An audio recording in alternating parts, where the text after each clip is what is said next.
Psychology students, AP psychology students.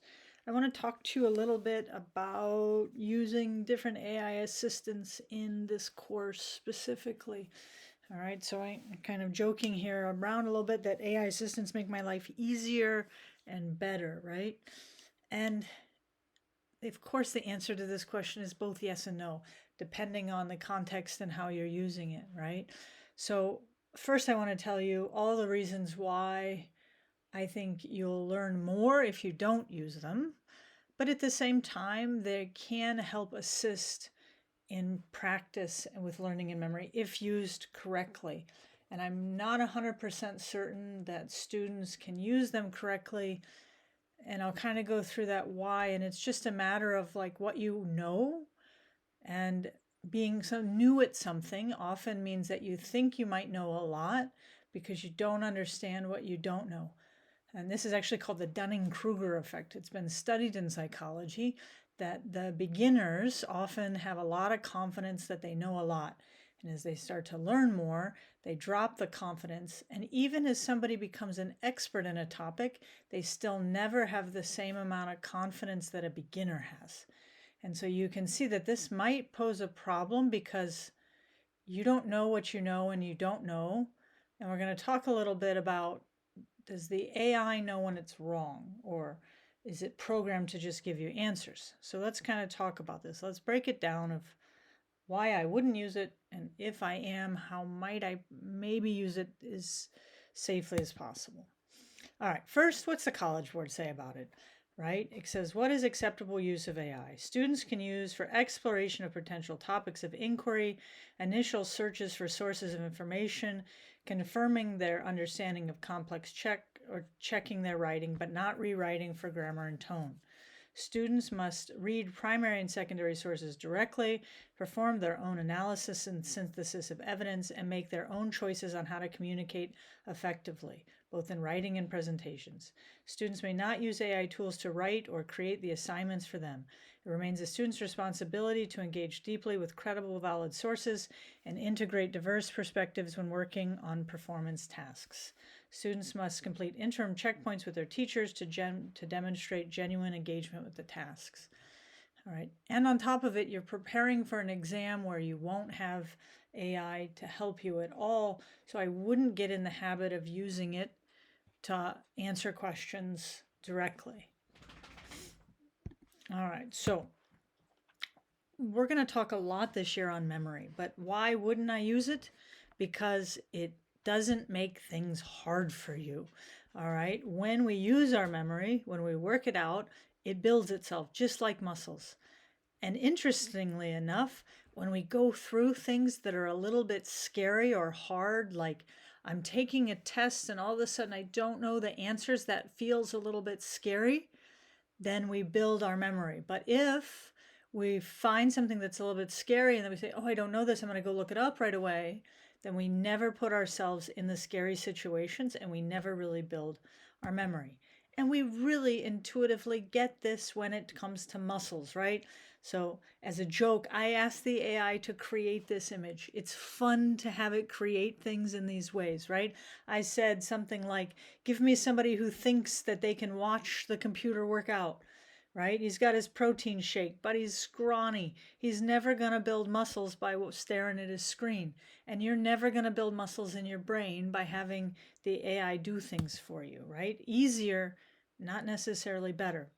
And there's been some really cool studies that show why struggling a little helps you learn better, right? And so obviously it wasn't the scientists in the lab, it was the rats in the lab. But when the rats are in a maze that's too easy, they get through the maze and then they don't ever get really faster at it. Like you can delay the time they're in it, put them back in it, and they still complete the maze just as fast as they did the first time because they didn't have any reason to form memories about completing the maze. It was too easy, right? But when the maze is difficult, then they actually form long-term memories to help them solve it. And think about what you're doing in this class. Your goal is to really know the content so you can do well on the AP exam. And if everything you're doing is easy, you're not going to form long-term memories. So when I say to do stuff without using an AI, it's to help it be more difficult for you. You struggle a little bit. Maybe sometimes you have to take a retest. QSI is very generous with this, right? If you don't do well the first time, you get another chance, but that struggle will help you form your long-term memories that you need. And this kind of brings me to this is, there is no real failing. Failing is first attempt in learning. When we really learn something well, we fall, we get back up, right? We make mistakes. I can tell you that I've been teaching online since 2015, and every year I actually see less mistakes, right? Because students don't want to mess up. They don't know something. They can go quickly get an answer. I can't stop this other than telling you it's going to hurt you in the long run, because if when you mess up, when you say, oh, I shouldn't have done it that way, you really do learn to do it better and you form those long-term memories.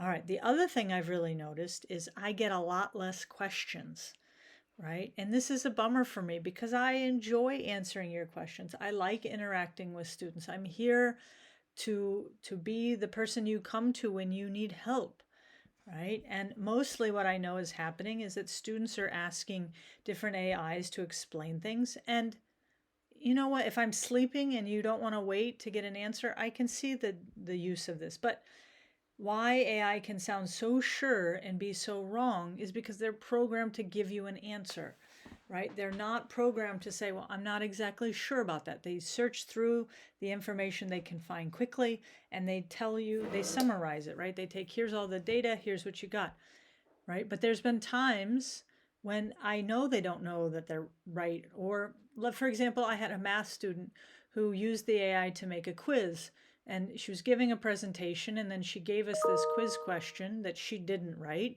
and everybody's trying to solve it. And it's very clear that we can't solve it because there's not enough information, right? And the AI didn't know that it didn't have all the information needed to solve the question, all right? And so it just is taking information.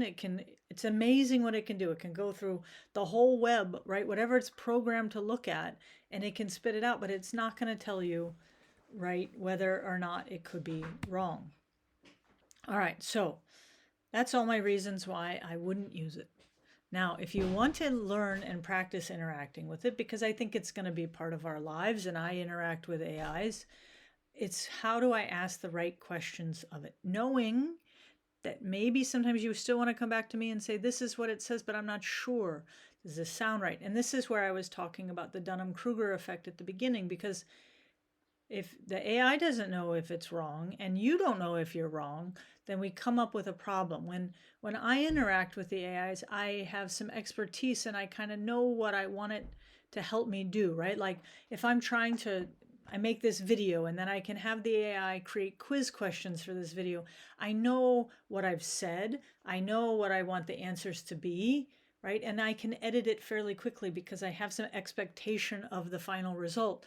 The problem with being a beginner at something is you don't know the final you don't know what you're trying to learn or accomplish. So I'm offering these suggestions, but really with caution and encouraging you to really speak with me about your questions. But some tips. Ask, explain like I'm learning it for the first time with follow-up questions. So instead of typing, what is the difference between proactive and retroactive interference? Or what is proactive interference? Try to explain them as if I'm seeing the material for the first time. Include a clear example of each, why they matter for memory, and a real-life situation where one might be more problematic than the other. Then you might follow up with, now give me a scenario I haven't seen before and ask me which type of interference is happening, right? You can use it to help you check your understanding. All right, 2, use the teach it back or student-teacher swap technique. After studying a topic, tell me, here's my summary of the prefrontal cortex role in executive functioning. Put in your explanation, critique it, point out what I'm missing or inaccurate, and ask me questions what would show I truly understand it. Right? This turns the AI into a tutor instead of just giving you answers. Request multiple representations and connections. Good prompt. Teach me about operant conditioning. Use a table comparing the 4 main types of positive, negative, reinforcement, punishment. Then give a real-world example that isn't the classic Skinner box or parenting one. Finally, connect it to the biological psychology concept we've covered, right? I know you don't know much about these things, but you can use it to help you use applications and synthesize what you're learning. All right, ask for targeted practice and self-testing. Instead of asking for answers, say, create 3 AP-style multiple choice questions on motivation theories. After I answer them, explain why each correction is right and why the distractors are wrong. Or give me 10-point free response style prompt on abnormal psychology, and once I respond, grade it using the College Board rubric style, right? The more specific you are to your practice and self-testing, the better it will be able to help you. 5, probe the why and so what with depth questions. Why does this matter for understanding human behavior? What are the major criticisms? How might this concept show up differently across cultures or modern society? Right? And then spend time to summarize it yourself, right? Spend 2 or 3 minutes writing your own words, right? Without even looking at what it said, right? And we do create concept maps on this all the time so that you can put together everything that you have learned. All right. Quizzes, progress checks, assessments, case studies we do, discussions. I don't want you to ask the AI for this. I want to see what you know, and I want to get to know you, especially on the discussions. You know, there's no right or wrong answer in so much of what you do in psychology. There's how you look at the situation.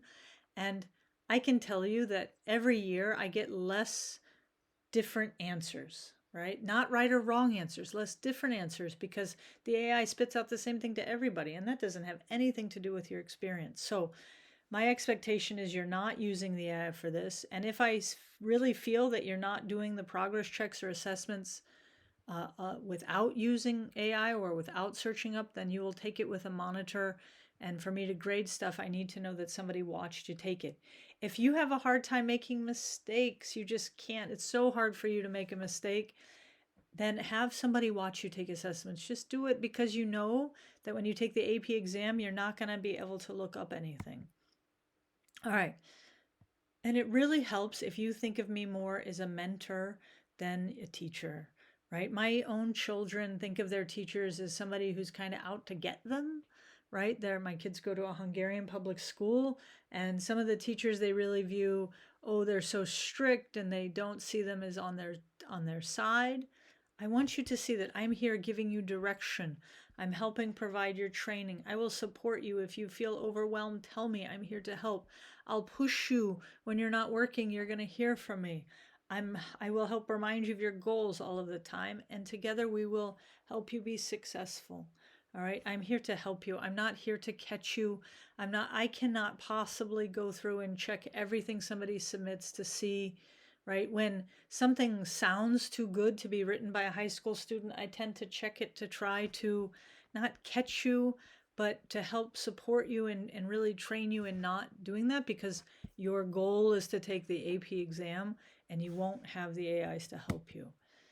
All right, and this is getting to the end here. My philosophy of life is choose your hard. All right, if anybody knows me, they know that I get up at 4:30 in the morning. I work out every day, no matter what. All right, I grow most of my own food. All of those things are choosing hard every day, right? Because regret is hard and discipline is hard. I'd rather choose my hard. I choose discipline.